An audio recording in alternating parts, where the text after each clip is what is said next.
29 दिसंबर 1972 L-111 Tristar Florida की उड़ान पर था। ईस्टर्न एयरलाइंस के इस जेट का कैबिन काफी बड़ा और शांत था। इसमें सर्विस भी उम्दा थी। एंजिलो डोनाडियो ईस्टर्न एयरलाइंस के मेंटेनेंस एक्सपर्ट थे, जो अपनी ड्यूटी के बाद इस प्लेन से मायामी जा रहे थे। उस रात इसमें 176 मुसाफिर थे। लगभग आधी रात को यह प्लेन मायामी इंटरनेशनल एयरपोर्ट की सीध में आने लगा। उस रात आसमान में चांद नहीं था। यह प्लेन जब मायामी से दूर जा रहा था तो बाहर बिल्कुल अंधेरा था। ऑटो पायलट ऑन करो। All right. ट्राइस्टार उस समय तक के सबसे अच्छे ऑटो पायलट से लैस था। यह प्लेन को अपने आप लैंड भी करा सकता था।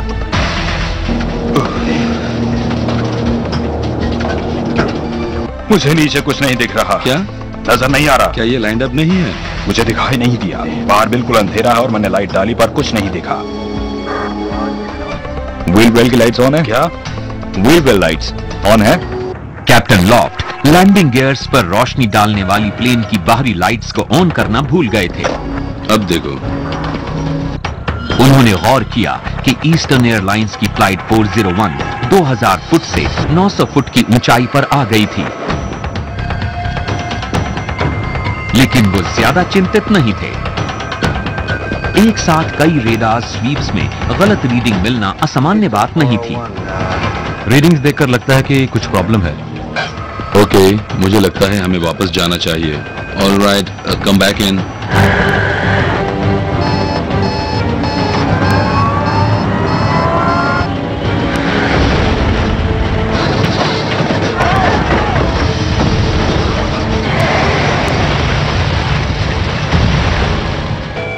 एक और प्लेन ने एक बुरी खबर दी। मायामी अप्रोच, ये नेशनल 611 है। हमने एक बड़ी चमक देखी है। ये पश्चिम में थी। पता नहीं ये क्या है, पर हम आपको बता देना चाहते थे। हादसे के आधे घंटे के भीतर कोस्ट गार्ड्स वहां पहुंच गए,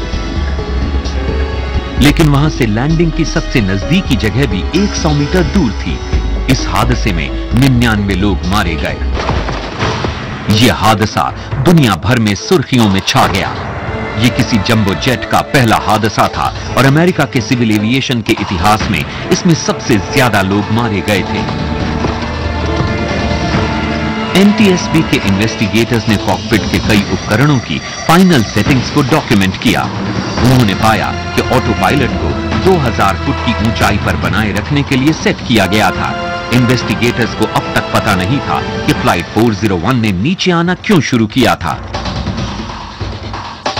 वहां दुनिया का पहला 3 डायमेंशनल रेडार हाल ही में लगाया गया था, यानी कंट्रोलर चार्ली जॉनसन फ्लाइट 401 की लोकेशन, ऊंचाई और रफ्तार से वाकिफ थे।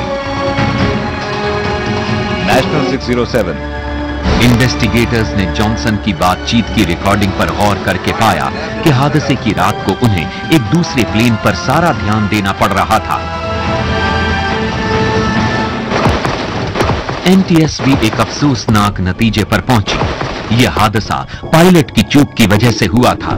क्रू का ध्यान कहीं और था।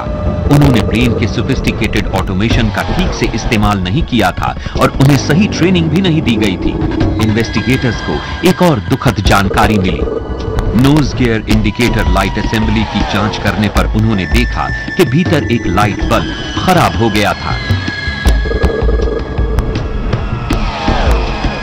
फ्लाइट 401 का लैंडिंग गियर लॉक्ड था। यह प्लेन आराम से लैंड कर सकता था। इस प्लेन में महज $12 का एक लाइट बल्ब ही खराब हुआ था। फ्लाइट 401 की पूरी दास्तान को सामने आने में कई साल का वक्त लगा। इसने पायलट्स को ट्रेन करने और हादसों की जांच करने के तरीके को बदल कर रख दिया।